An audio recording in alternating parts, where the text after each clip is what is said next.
working group chairs. I have a co-chair, Wes, who's not here, and a co-chair, David, who is... So I'm David Black. I'm another of your hardworking working group chairs, and I guess I get to quickly explain the agenda. So this is the bulk of the agenda: UDP options, SCTP drafts, including the latest on the errata draft, which is now approved and at the RFC editor. Thank you, Spencer.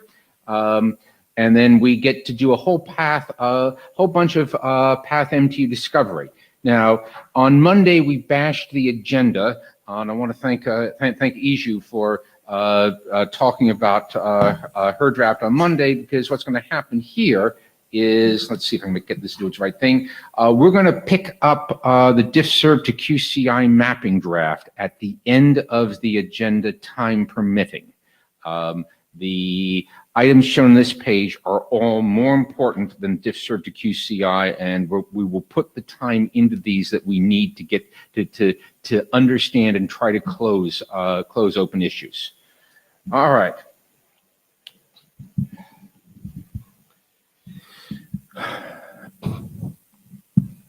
Okay, David, you are going to do the impersonation of Joe, I believe, this time. I guess that makes me the designated victim, doesn't it? Well, you have the option of going to the pink box. It's not really an option. Or you're doing slides as well. Okay, I forgot that. The first one. Send us a slide, we might as well use it. Okay. So this is David Black presenting a slide on behalf of Joe Touch. Joe's in another part of the world and not able to join us today. Yeah, that's fine. I'll do it. There's only one. There we go. There it goes. All right. So if you're looking for an update on if you're looking for an overview of what UDP options are, please read the draft. This is the latest update from Joe as an editor. There's a bunch of editing items on this. The first two here, the PLPMTUD and the processing failure items are editing things that are being done to update the draft. Beyond that, we've got a couple of open issues and then an adventure Gory's going to get to. First is here's what Joe is currently working on for rules for new options that are introduced in the future. You can't depend on the content of the option area. You can't depend on processing order. And the only exception is if for somehow we make a new option mandatory, if options are present at all, this one has to be there, then you get a little more flexibility in that. Otherwise, it's really kind of rough out there. I'll let you read the bottom of the slide, which is Joe's rationale for what he wants to do. In particular, we don't seem to have a flag that is present in many other situations like this that tells you whether the option is safe to ignore or whether you have to give up and go home if you don't understand what's going on in a particular option. Tom.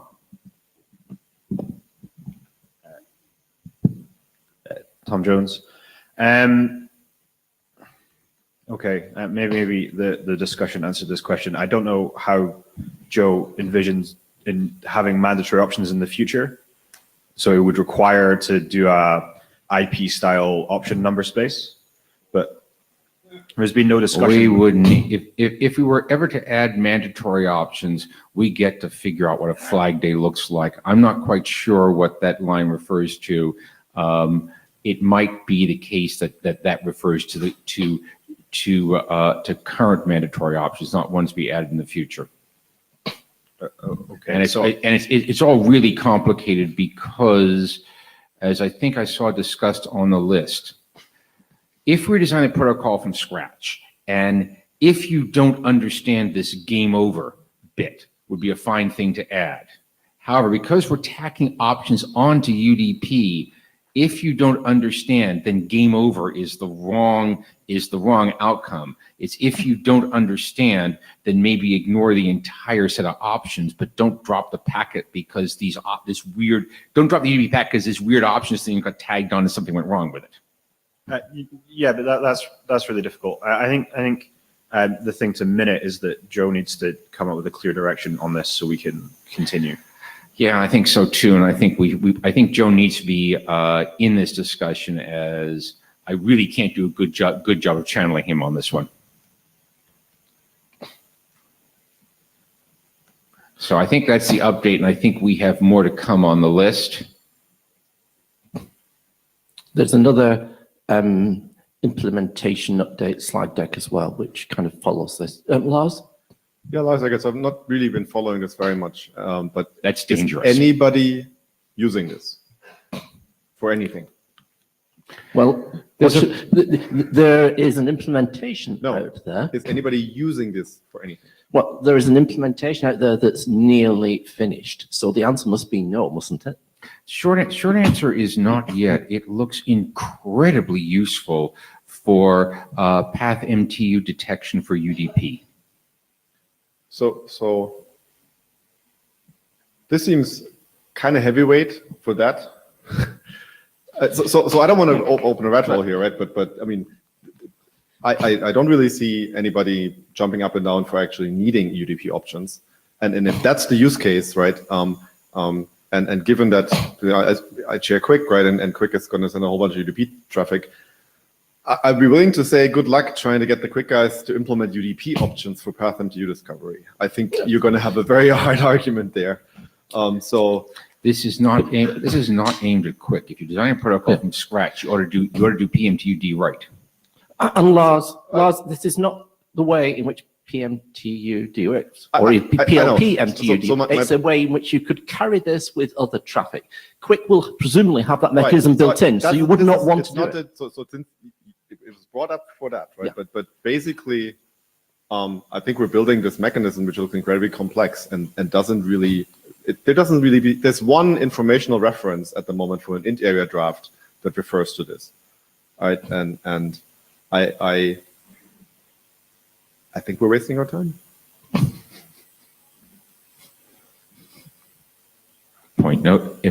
Input noted.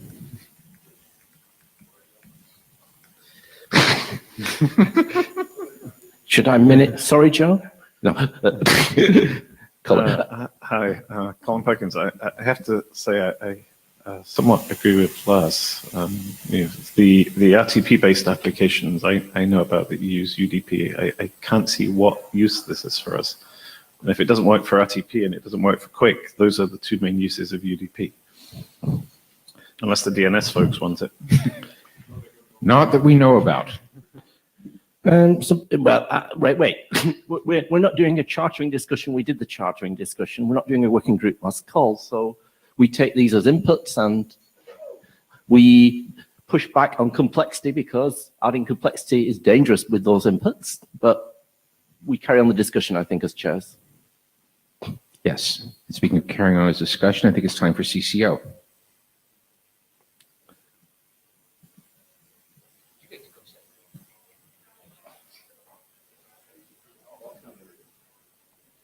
Oh, wow.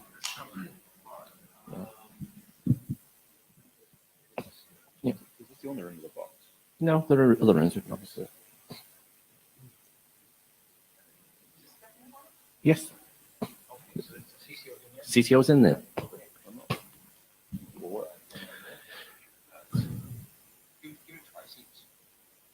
That's not working. Just press next. Now Okay. I'm Tom Jones. We'll skip that because David did. So we have an implementation for FreeBSD. Presented this in Montreal and in London.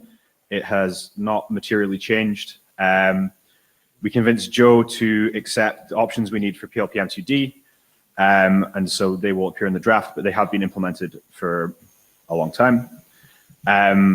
We have things we have not implemented, so we'll get to that. And we also have some questions about where the ACS is. The draft is different than we thought it was, so we're a bit confused. But hopefully Joe will respond on the list. Yesterday in MapRG, I presented results on early measurements of UDP options, and we find that UDP options doesn't really work in the internet. It's like a 50% chance on a path that the path will drop UDP options. This slide, which is much harder to read, shows a breakdown of some of the failure modes and what works. The yellow line across is where we are with UDP options, and so we get 45, 50%, depending on the type of traffic we measure, that fails on the internet. If we add the CCO option, which we have a draft for, we get a huge improvement on the number of paths we will work on. The presentation yesterday went into this. So we have the CCO option. Just ensure it has a modified pseudo header, causes a collision in the checksum space, so that if you calculate the checksum correctly or incorrectly, you get the right checksum out. It can't address all of the issues where UDP options doesn't work. And so there's boxes that only allow 0 in the UDP options space. Nothing we can do about that. There are boxes which do a hard check against the IP payload length equaling the UDP length. Can't deal with that. And there's some really weird pseudo header calculations done where I don't know where the numbers came from, and we can't really defeat that. But we do still see a big improvement by using the CCO. So Tom, can you go back to the slide and show what percentage these things are? Which bits are they? They're the ones that don't work. They're the light blue ones, aren't they? And the dark blue ones, which are tiny parts of this. Yeah, I can't really read that. Yeah, okay. So, my slide deck, Tom presenting, but the ones that don't work are the ones above the red and below the gray with the CCO.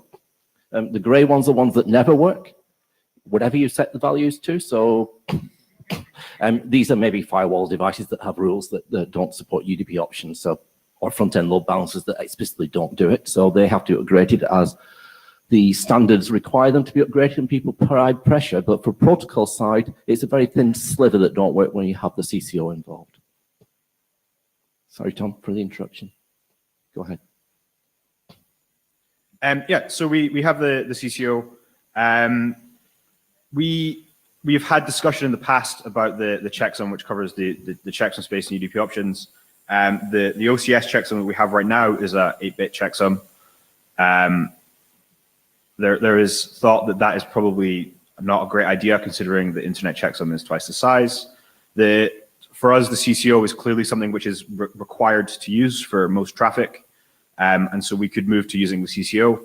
This could be used as a fixed space in the packet, or we could use it as an option as is.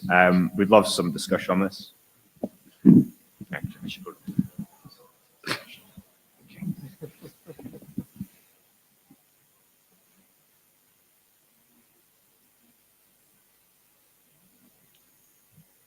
So David Black speaking, individual from the floor. There's a time for rough consensus, and there is a time for running code. And after what I saw in MapRG, which was an even blunter version of the more complex chart was shown earlier, I think running code wins this one by a country mile. I would, based on what I've seen and the fact that this makes the UDP options go through a heck of a lot more places than they do without it. I would strongly support as an individual the direction of scrapping the option checksum and using this instead because it works. So David, would you? Okay, so I think that's good input, and I like that. And there's another question: is do we require this to be present? I think the slide here says that the implementation we'll use this by default anyway because it's the only way it will work in the current internet. But Joe's point seemed to be on the mailing list that maybe this should be optional because the internet may change completely and we may no longer need this. So should we make this optional or should we make this required? You left out a third option, double entendre intended. Yeah. I believe that a good path forward for this would be to put a should on this and explain what breaks and how badly based on the MapRG results if you ignore the should. Okay, thanks.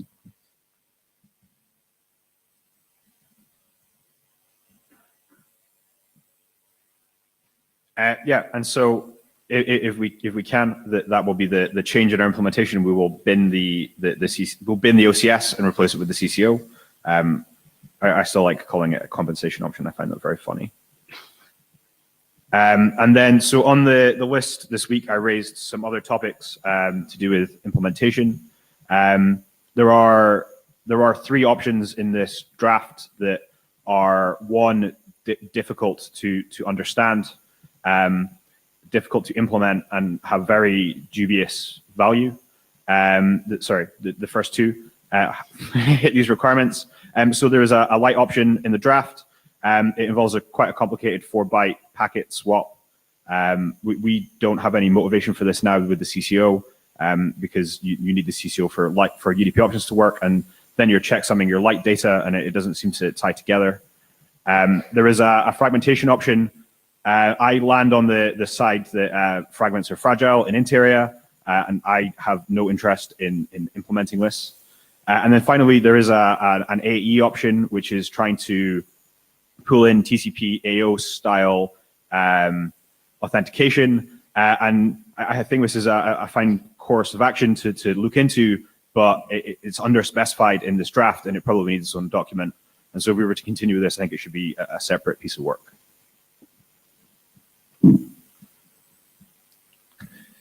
So I guess that I'm asking the working group in general, as the working group chair, are people keen to implement these 3 things? If people come running to the mic, if people ask on the mailing list to use this because they think this is useful, or if people volunteer code, even better, then these can appear in the implementation we're working on, and we'd happily add them and check them. If people don't appear at the mic, at least sounding vastly enthusiastic for these, I don't see how these will appear in the code, and therefore we have to make a decision as the working group soon on what to do with these options. Thank you for the cue at the mic. Go ahead, Lars. Last second. So you're talking about your FreeBSD implementation. We are at the moment. Is it upstreamed? Because it's dependent on whether what the spec is. We have talked about this. Would you like to talk about it, Tom? Yeah, so I mean, it could be. It's a matter of going through a review. So I could commit this. Which committer has committed to putting this? Me. No, you're FreeBSD committer? Yes. Okay, good. And we could. The last conversation I had with Joe is he doesn't want it to be upstreamed until we're in working group last call, because he wants to fiddle, which doesn't really make me very happy. Okay. Are there other implementations? Sorry, I haven't paid attention to this a lot. There aren't, no. Okay. Hi, Colin Perkins. So again, coming from the point of view of someone who builds media type stuff and does media type applications, everyone arranges the packets such that they fit within the MTU and are not fragmented, and sets don't fragment. So I don't think fragmentation is useful. We have experimented with, so light is partial checksums, right? So we've experimented with that in RTP. I'm sure Magnus, I think, can comment further since he did the draft, but my understanding is that while we did the spec, it turned out not to be desperately useful in practice. And as for authentication and encryption, unless it ties in with stun and ICE and all of that, and the secure RTP mechanisms, I don't see that we would have use for it. Okay, that's fine. I think the driving force for the 3 options was all from people wanting to do tunnels within the internet that did fragmentation. Yes. So thank you for your input. That was primarily viewed more at the endpoint, and I understand what you're saying. Yes, I mean, there may well be other applications that have uses for it, but from the community I'm coming from, I don't see them. That doesn't mean there aren't others, of course. Yeah, that is an important UDP community. Thank you for that input. David? David Black, speaking of floor as an individual. Fragmentation's a double, has 2 sets of considerations. On the one hand, Tom did mention the internet draft on fragility of fragmentation, and that would discourage the use of it. On the other hand, there are certain tunnel cases in the inter-area tunnels draft where you cannot avoid fragmentation in order to get correct behavior. So I would encourage discussion around fragmentation to perhaps focus on the tunnels case and whether this improves the world when you're sending UDP through a tunnel that is going to have to use fragmentation.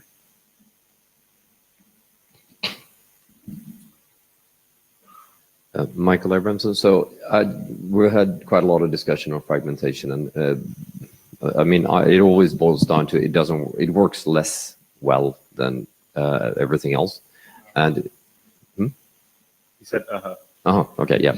So I said, I was going to say, yes. The crucial thing to keep in mind is that if you hit tunnel cases where the tunnel has to use fragmentation, and you decide fragmentation is evil, your only alternative is to drop the packet. Right.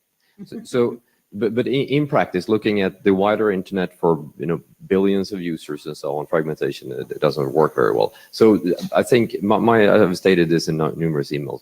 We should have networks must support fragmentation, but also that applications should probably try to avoid it if they don't know. If they're talking to anyone and they have no idea. In controlled environments, you can do whatever you want. But if you wanted to work on the wider internet, you'd be better off avoiding it. So I don't know how to handle that. I mean, I want fragmentation to work, but I don't know how to make it work. People put all kinds of weird boxes and weird configuration in their networks, and the result is it works less well. yeah, and there's no data to show that this would improve the fragmentation case. I spent a chunk of the summer trying to deal with the computational complexity attacks against fragments, and I don't want to keep doing this. Anything else? Yeah, so this next. We need to make a decision about the CCO, and we need to find out if the result of the discussion on the list for the ACS was a 32-bit CRCC, and if not, we need to have that conversation again. Yeah, and this is all.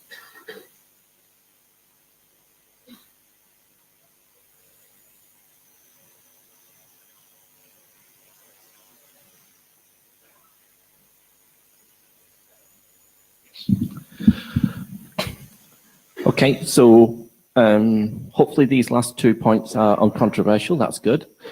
Maybe the previous slide was more controversial. Can we just go back to that for one go? Back. Sorry. That. Oh, no, wait. I wanted to go to the list of things that hadn't been implemented. So we had the discussion at the mic. So the things that haven't been implemented are currently in the spec. The most input I'm asking for the working group is if you're at all interested in this space, please look at the list of things that weren't implemented, excluding ACS and OCS, which Tom says are going to be updated. But the other things, the light, the fragments, and the AO, please comment on whether you think these are important or whether the working group can go forward without them. And please contribute code or examples where you want to use these if you want these to remain at the same level in the spec. We need to get closure on this. We've had it as open as a work item for a while. I don't see increasing activity. I see implementation. If people want to implement as well, please tell us now. And we'll get more input, but we want to close this as a work item by publishing a document, not by it going obsolete. So please look at the list of features. Tell me if you want to commit to review, and please provide feedback on the things that we talked about today. In addition, we're going to need to run a discussion consensus call on OCS or on the OCS CCO topic on the list. I would ask that everybody please take a look at what Tom presented in MapRG as background for that discussion. Lars, I could also suggest you rethink whether standards track is really the right standards level for this. Yeah, Lars, if I said experimental, what would you say? Well, better, but So Lars, what is the experiment? Because that's always going to be asked if you have experiments. so I really as I said, right, I don't see anybody really needing this, right? I apologies, but I don't see anybody also really sort of super interested in implementing it. Because that's the other thing that drives it. Yeah. Drives adoption, right? If it's in the stack, somebody might use it, or it gets into the sex because we really want it. So I'm really sort of, and then I haven't really followed the MapRG discussion yesterday too, but it seems like this is making UDP more fragile, even with CCO, right? It still increases. You're not at 100% delivery rate. You don't get 100% delivery rate because there are boxes out there which police, which... Correct. And so I mean, we had a discussion in Quick where Quick doesn't work over some small fraction of paths, right? And it's the same 5%, by the way. right. So if you're an UDP application, right, and you basically can use this and give up 5% of your delivery chances, or not use this and have 100% delivery or whatever you have, right? So it seems like the incentives for actually using this seem to be pretty. Yeah, it got worse. Okay. Even with so it was really bad without the option, and then with the option added in, it was better, but it was still not at baseline delivery, right? It's still not 100% because there are boxes out there which discard no matter what you do if you add anything. Right, and so. You know, it seems a pretty hard sell for somebody to say, well, you know, I wouldn't just do this in UDP inside my application rather than running it as a service. Go ahead. Yeah, cool. And just because you're using UDP option doesn't mean you use it on every packet. And UDP is an unreliable protocol. So actually, whatever use case you have, that might not impact you. Yeah, maybe we should move on because I mean, you could probe to see if UDP options were supported, and you would get this. You would be then no, which if you don't use it on every packet is a perfectly viable thing to do. We should talk about this on the list. This is a good topic on the list. Mira, you call. Yeah, but I'm also tending towards experimental because I mean, like in the transport area, we have been more strict about this than in other areas, so whatever. But it would be nice to have actually real deployment experience with that, and not only one single implementation. So we're experimental because we require more than one implementation. We need, yeah, is that what you're saying? No, some deployment experience. Because we need deployment experience. Okay, we need to talk about this on the list.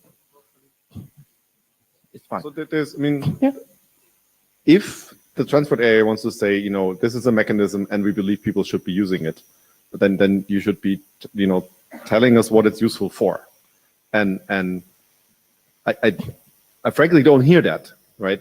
And so if you're building a mechanism and we don't know what it's useful for, why are we building it? Please take that to the list. Hi, Colin Huggins. So you know, I'm unconvinced that there will be much use for this, but I don't see that there's an experiment here, right? It's well defined. It does what it says it does. It may or may not be deployed, but that's true of many protrols.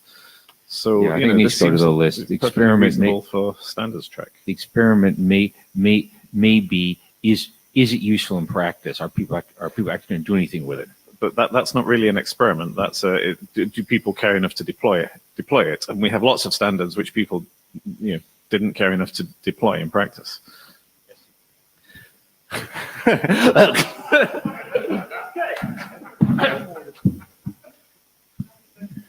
The comment from Fred here is that was unfortunately very good segue to the SCTP topic. SCTP. This slide deck's from Michael Tuxen, and we're going to talk about the network address translation support. This work was on hold until the RFC errata was published. That's now with the RFC editor, so this work will start. There was significant review in the last call, and in preparing for the last call is what I meant. And most of this is to do with taking this document that's been around the working group for quite a while, which has been edited in various places, but was being prepared for working group last call. I did a working group Shepherd review, Gary First is me, and I suggested organization improvements to try and make this more readable by people who were doing middle boxes as well as SCTP maintainers. There were other comments received since that document was commented on, and the intention of the authors is to prepare a new version that we can actually send to the TSVWG list in preparation for that working group last call. If you have looked at this and you feel that there are opinions on NAT support for SCTP, please be aware that now is a good time to comment on this draft as we head towards the working group last call. That was it. It's even quicker.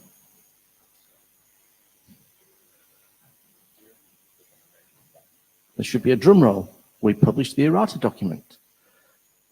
The errata document was subject to quite a lot of debate by the IESG in terms of process. The errata document was a plan by this working group to follow the practice they've done with the previous revision of SCTP and identify all the things that have changed in the SCTP spec from 4960. This document is now with RFC editor, and the plan is now for the working group to open a replacement document for 4960. The first version of the draft will be a copy of 4960 mangled by the IETF tools to regenerate a XML file or an editable file so we can actually start with a 00 draft which reflects 4960 as much as possible. Shortly after that, 4960 bis will be rolled again to produce 01, which will be a committed set of changes from all the ones currently identified in the errata. No other changes will be intended. Then version 2 will appear, which starts to include the text clarifications to the SCTP spec. I'm going through this process to try and be clear because the intention of this process is to implement the errata document we specified and the textual improvements so that this document is a better specification of the protocol. If people know of other changes apart from errata, then they should be, of course, discussed here. If the implementers know of any other things that need to be changed, please discuss them. But the current intention of the working group in opening this is to just provide textual improvements. We've done this with other IETF documents. I worked with the PIM SM new spec, which was simply a rewrite of the spec to make it better and clearer, but didn't change the protocol on the wire in any single way. This may well be the way forward for this particular document. Because this is purely improving the shoulds and musts and the way things are described and presented, we expect this to be very fast through this working group. We shall see how quickly and easily we can provide those textual changes. Spencer, you're near the mic. There are process things involved with all this. Would you like to comment on them or anything else? Spencer Dawkins, responsible outgoing area director. I wanted to thank you for putting this slide up and kind of explaining the multi-step process. Actually, I think it's really good for us to start out with something really close to nothing for the 00 draft of Abyss, and I think that's something that would be good if we did more.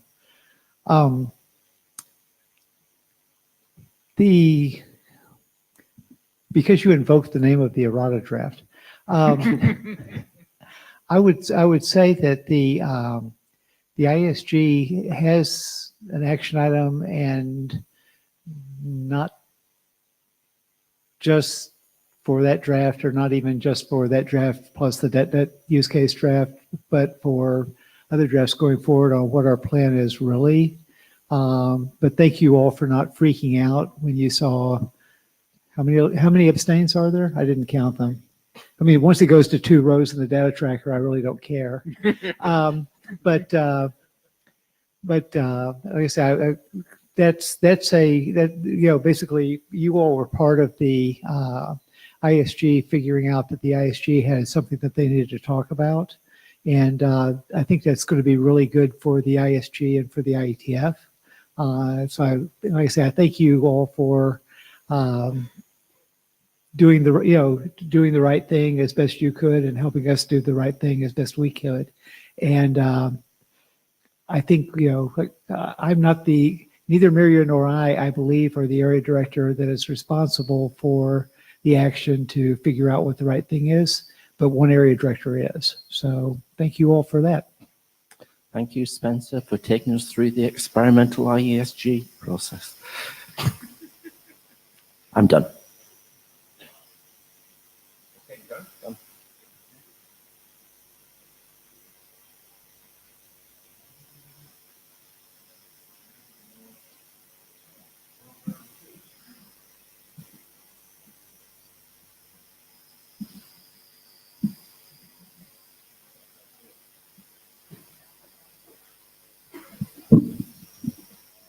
Datagram, packetization layer, path, MTU discovery. So in Montreal last time, we promised some pretty large changes just to the structure of the draft. We promised we would break down into more of the core components. And so since Montreal, we have done all of this. And so we have renamed the phases, dealt with transitions in the state machine, redrawn diagrams, consistently renamed terms so they are correct, we hope, clarified states, clarified suspending the algorithm, verified normative text, clarified terms throughout the draft, and added a security consideration section. And so now the draft is different than it was before, and so we now introduce the mechanisms to implement DPLP MTUD. And so the way the draft is structured now, it should be relatively easy to point into the draft if you need to from somewhere else. So you can say, this is how we should, this is the requirements of how we should do probing, and this is what black hole detection is and how we should address it. Here are actually sensible rules for PTB handling, and we broke out the error states. And now when you read through the draft and you consider the algorithm is broken down into 4 major phases, where we confirm the path, search, complete our search, and we end up in an error condition. And so to introduce this, we have a simpler state machine as in addition to the overall giant machine, which is hard to get into a single page of IETF ASCII art. And so this gives you enough pieces so that you can look at the algorithm in isolation and you can figure out what the processes you need to do DPLP MTUD. So at the end of the slides in Montreal, we added that we were going to talk about robustness and error as continuing pieces of work. And so we've now added more text on robustness. Robustness is where we have the algorithm deal with paths which struggle to sustain a base MTU. And the base MTU for IPv6 is 1280, and for IPv4, it's a number like 1200. And so we have defined error states, and so the algorithm can move into an error condition if the path doesn't support the base MTU, and then the application can make a decision about what it actually needs to do. So the layer using this algorithm, at the point where we cannot actually find a good number, you can decide if you're just going to keep looking, if you're just going to use the path anyway, or maybe you want to break down and use IP fragmentation. We hope not. And we also added text on resilience to inconsistent paths. This is the situation where maybe you're getting occasional routing across different paths and you get different values. And so we want the algorithm to be able to try and detect this so that we can try and pick a consistent state that will work. Yeah, and this is still an open area and we still need to do a bit more work here. Implementation, so we have a new implementation at University of Aberdeen. We've been running this in a lab and now we're starting to do real world testing between ourselves and cloud providers. We got comments on the list from Christian on integration with Quick. I haven't managed to speak to him to find out if he has an implementation. Most of his comments were nits and issues with just pointing to the right parts of Quick in the right frames. And I think now that takes us up to 5 implementations of this, 2 of which I didn't do. And so I think we're actually in quite a good place in terms of implementations. We'd love to hear about other people with implementations of this, just so that we can be more sure that the algorithm is sensible and that the draft is readable and you can pull the right information out of it.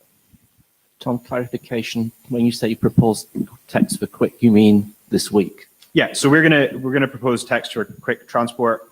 Gori and I need to sit down. I have a one-word diff, but I think maybe he wants a longer diff. But we'll see. And so we think the draft is in good shape. We think it is quite stable.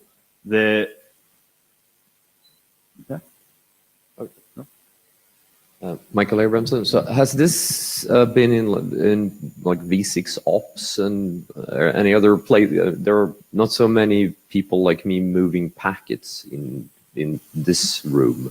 So I'm wondering a little bit if we should ping some other people about this, the next steps. I think that's kind of where this slide leads to. We will have some people from 6man here who also do PathMTU discovery, or think they can.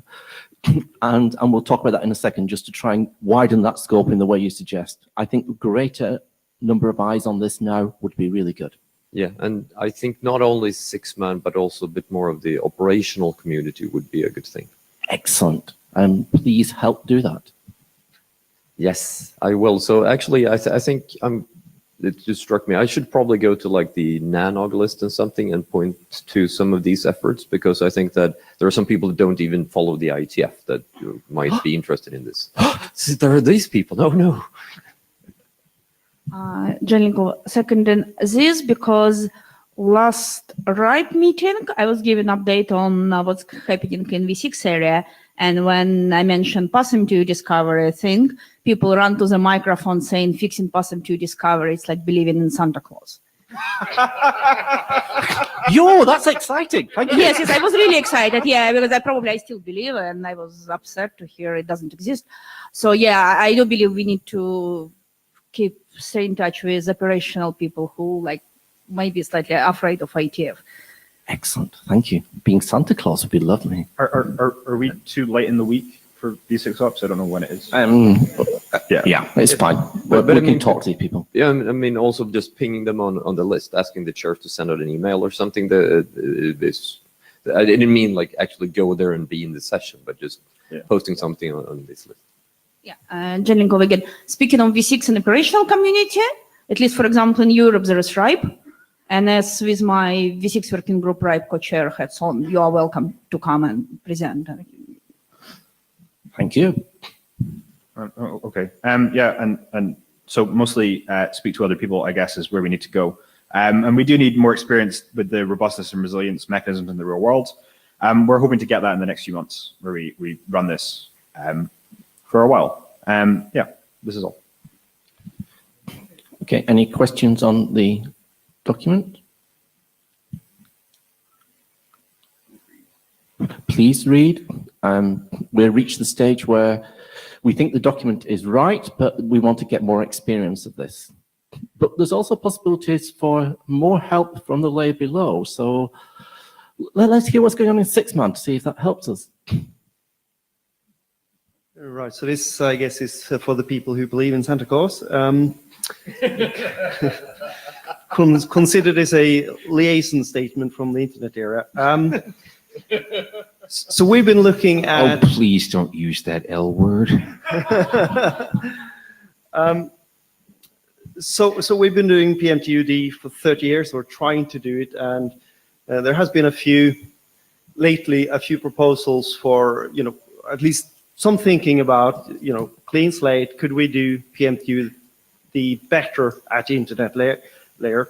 So the problems we have with the current mechanism, which is the ICMP-based packet-to-big that we have today, it's throttled in routers. So that's a defined behavior in the RFC. So routers are supposed to throttle these messages. It's filtered in firewalls, ignored by hosts. In V4, you didn't even get enough information in the ICMP packet to match it with the flow you were sending. Doesn't work well with load balancers. Requires multiple round trips, and detects destination. Per destination, not per flow. Do you already have a question? No, I don't have a question. I just want to say the same thing I told you yesterday, because you haven't updated your slides. I just want to add that there. This is not an exhaustive list. There are like five or 10 different ways. This is basically like ICMP is filtered in firewalls. That implies like someone did this on purpose. There are so many times where there's just a misconfiguration that this happens. So this is not just malice, this is incompetence. Also fails on the layer 2 networks. Switches might silently drop large packets. And we have been doing this for a while, right? I think 1063 came out in 88, so we're 30 years in here. And what are the options? What's the solution space here? And we wanted to just see what are the possibilities here. And clearly there are work in other areas. So the routing area is doing this in routing protocols. Well, you can just advertise the MTU in the routing protocol and be done with it. That's being done largely, it seems, for segment routing. I haven't studied this work very much. If anyone is familiar with it and it's good, let me know. Multicast area is doing stuff specifically for beer. And of course, we're here in transport, which has to do it. I mean, we're not saying that we can do this solely in the internet area, right? But the goals we have is, it has to be robust. It has to be deployable. That's probably the hardest one. It would be nice if we could detect the path MTU in a single RTT, and we shouldn't make the signaling traffic, signaling back to the sender an easy target for filtering. We also have a unique set of problems of trying to have a heterogeneous MTU on a single data link, which the current methods don't support. And when we talk about these solutions, think about detecting the MTU different from signaling the MTU back to the sender. And we could signal back in different ways. You could use an UDP option. You could use the existing ICMP packet to big message, which is, well, it doesn't sound like it's that more prone to dropping than if you had a UDP option, but that's not my problem. It's on a different layer. You could use an UL3 option, or like an extension header, or you could do it in the application. So punt to transport, that's the default. You guys, it's your problem, not mine. And that's essentially, you have the final responsibility for the path MTU, right? So you have to do this anyway, and you have to do it for a long time. Even if we came up with a mechanism in an internet layer that could guarantee you to find the MTU, it would not be deployed in one day, right? So this is really your problem. We're just here to help, So the second way of this, we'll just leave status quo as it is. We could do in-path fragmentation, right? We've done that before. I was supposed to raise a chuckle. It did in 6-man. And we could just ignore, stop doing, we could just have a fixed MTU. Fixed cell size, 1280. Or we could do, there's 2 new proposals in 6-man. One is doing packet truncation. So the sender sends a packet as large as the outgoing interface MTU. Intermediate routers truncate the packet, if it hits an outgoing interface with a smaller MTU, and sets, a truncated flag. The sender sets a truncation eligible flag. Probably have to record the original payload MTU if you were to do this on normal data packets as opposed to probes. But you could imagine a way of doing this where you could pad out a TCP SYN, for example, get that truncated, and then in the SYN ACK it would do the same thing, and you could discover the MTU on a single RTT. It would require all the senders, receivers, and intermediate nodes to be updated and support this, of course. So Ron Bonica has a proposal for this, and he has some ways of making this look backwards compatible. So this thing, since it sends large packets, wouldn't necessarily detect, L2 switches, which would silently discard large frames, for example. So that is one solution proposed. The other one is path MTU recording, which would be that you send a small packet with an IPv6 hop by hop header option, where the intermediate node would then fill in the MTU if it was, the outgoing interface MTU was smaller than what was already in the packet, and you would then achieve the same thing by discovering the MTU in a single RTT. Mechanism doesn't prohibit or state anything about how the MTU is sent back to the sender. That could be, the same, L3 option, or it could be done in L4 or L7.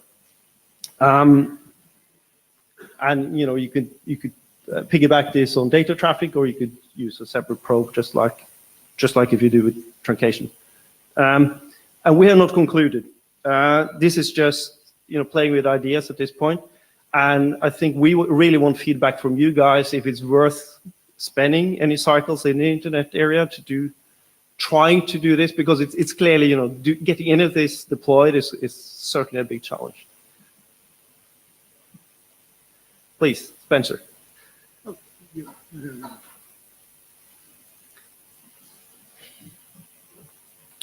Tom Jones. So I have a bias because I did the last presentation. I think no matter what you do, the transport is going to have to deal with this. Your solution to do nothing is the same as leaving it to the transport. Yeah. No, and as I said, transport, this is just helping you. It's just giving you hints and trying to help you. We're not going to solve it for you.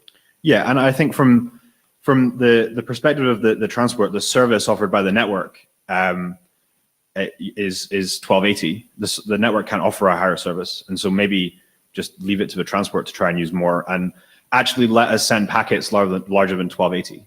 I mean, if our operating system has an MTU estimate and it's bound into the route, it stops us sending packets, and it makes it impossible for us to search without clearing that state out. And so maybe we take this responsibility from the network entirely and we give it to the transport. Would you be happy if my routers now just silently discarded packets that were too large? Did nothing else, just discarded them? Isn't that what they already do? Well, sometimes, if you can be bothered, send an ICMP message back.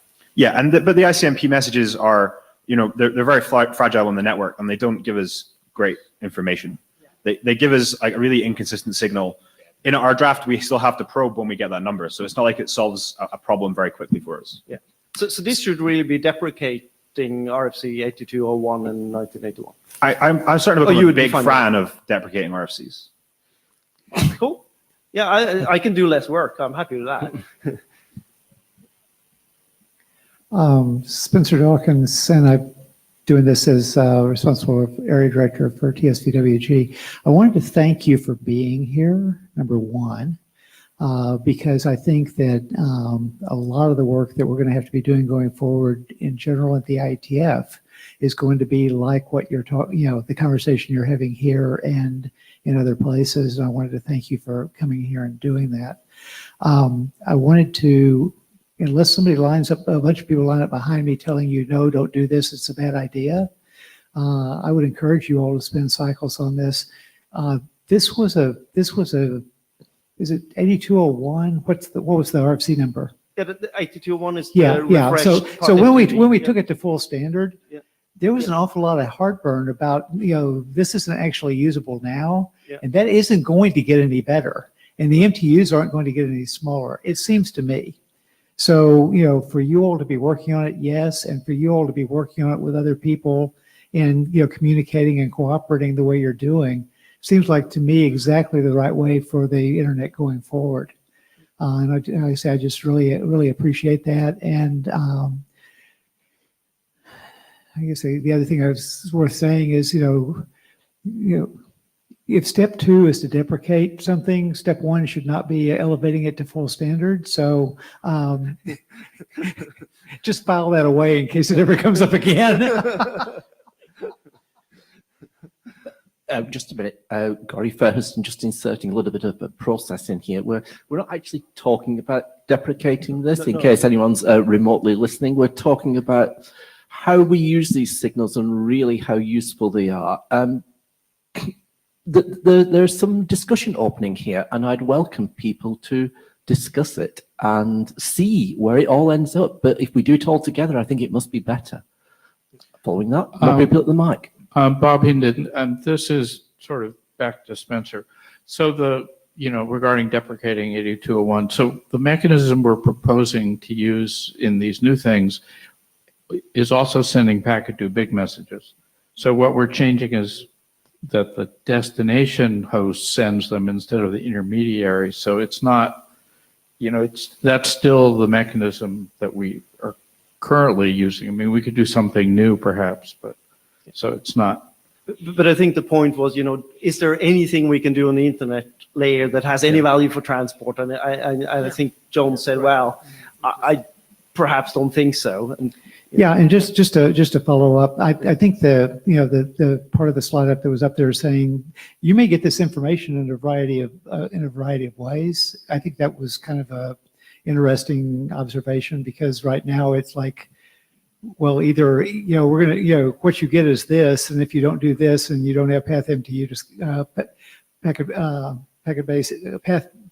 packetization layer, path MTU discovery, it just kind of sucks to be you, and so we're having these interesting conversations, which we're seeing for UDP and stuff like that. I mean, it's like it's a real problem. So like I say, I probably the only people that responded the way I did to the comment about deprecating were probably all validated on that document during ISG review, so you're safe.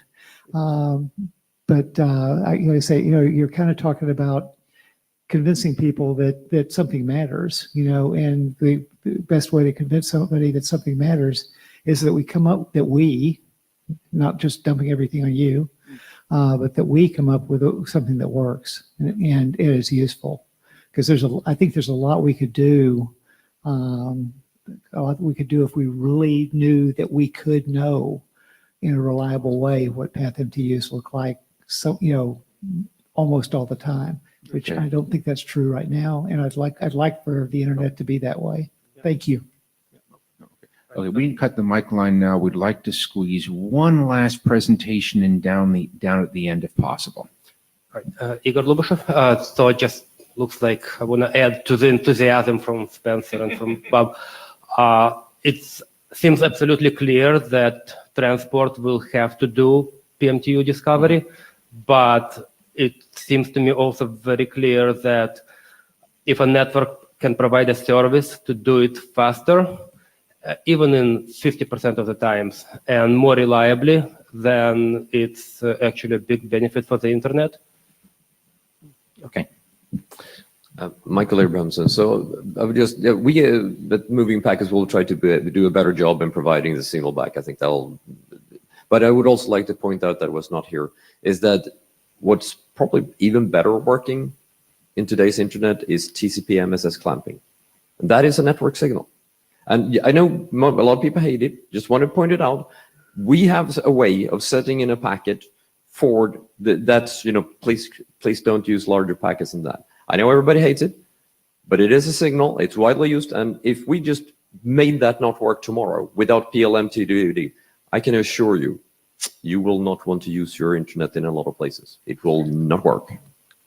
And if you don't use TCP, then be aware that many networks work because of MSS clamping. Yes, because I've had that discussion many, many, many times. Path MTU discovery doesn't work. We'll just do a TCP MSS clamping. This is operator reality. You might hate it. I hate it. It's reality. So there is some ongoing discussion about this, and there are some people meeting around the IETF space. On Friday, see the mailing list for a note about where people are meeting or who to talk to. Please continue this, because if the PLP-MTUD is reaching its end here, we're in the final stages of discussing all the corner bits. Now is a good time to discuss how we use network layer signals. And that side meeting that's advertised in this mailing list and on 6man, I think. It might be worth sending to the int area as well, perhaps.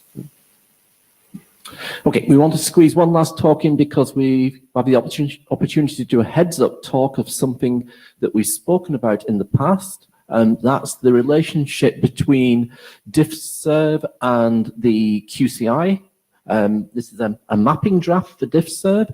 It's the first cut at this, but it's an area that probably requires a lot more people to look at it and make comments. So please guide us through quickly the highlights of your draft, please.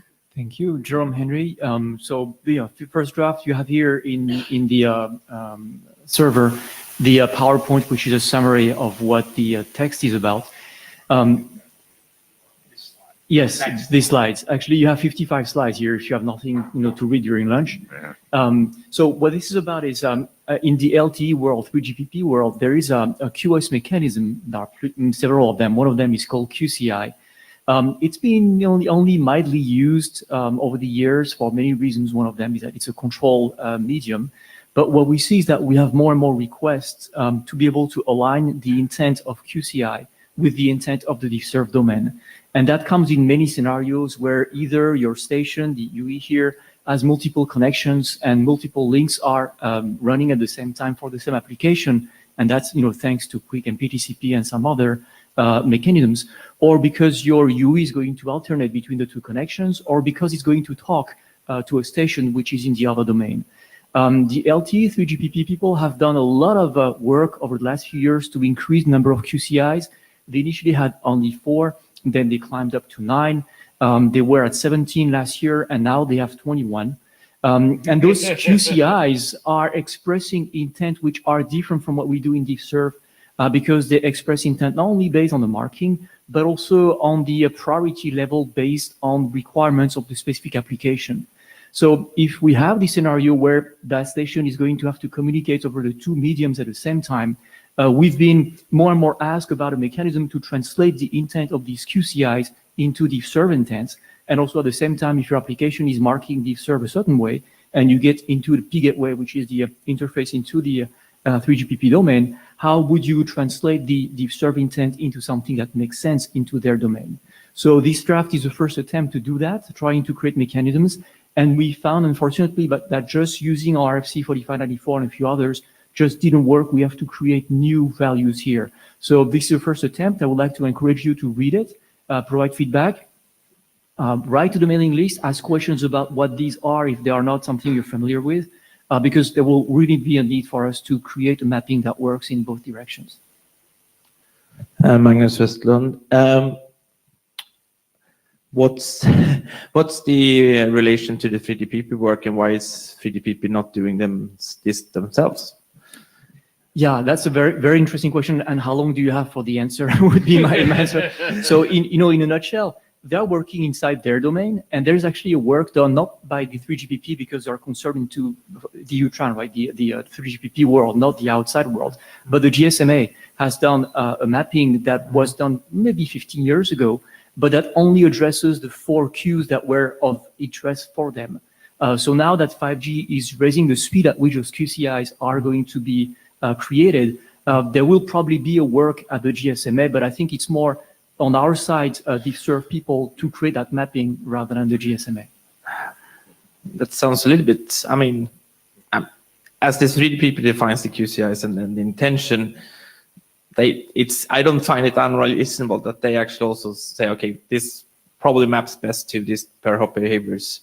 So I just feel like maybe at least we should at least have a handshaking in the relevant 3GPP working group about this, and maybe GSMA also. But that's, if we're gonna do this, I would like to know that they are okay with it rather than be stepping on their toes. Oh, yeah. I think that's I'll answer for that one. There's a prerequisite here that this is a 0-0 draft, although it's got a huge amount of text behind it.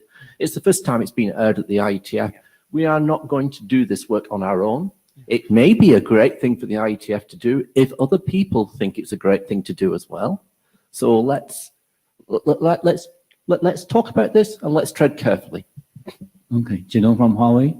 Yeah, actually for the QCI to DSCP mapping in LTE, the BBF Broadband Forum, they have a standard which define or describe this mapping. It's called TR203. I think maybe that can be referenced here.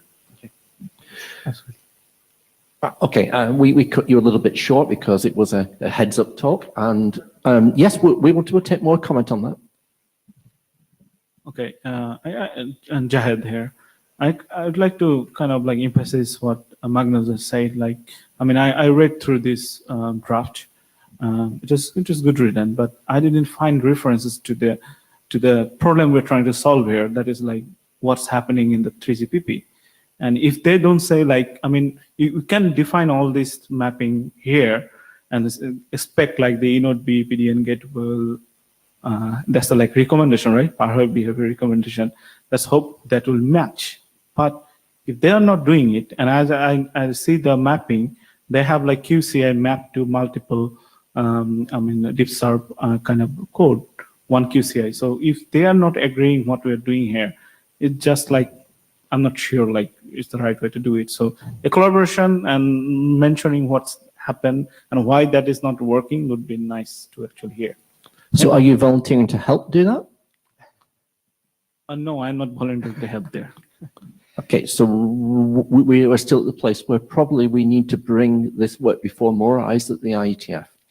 And we need to keep an eye on what other people are doing outside of the IETF. And these two parts of the puzzle have to be brought together before anything will progress here. Absolutely agree. And just a conclusion on that note, the 3GPP's charter is not to define deep serve marking, but we're definitely engaging them because they work in the 3GPP domain, but we are engaging them. And I think we need to continue discussing with them. This reminds me somewhat of the work we did on Wi-Fi mapping, and just as was the case for 802.11, it's going to be necessary to educate this community on what QCIs are and aren't, and what the state of the art is, both in spec and deployment, as a foundation to look at how the mapping comes out. So finally on this topic, please discuss on the list, not necessarily the proposal, but the whole concept of what could be done here, what should be done here, and what is being done elsewhere. And hopefully we'll be able to progress on the topic to know whether we have insight and help here. Use the list, please. Thank you for coming to TSVWG. Have we reached the end of our slot? Thank you ever so much.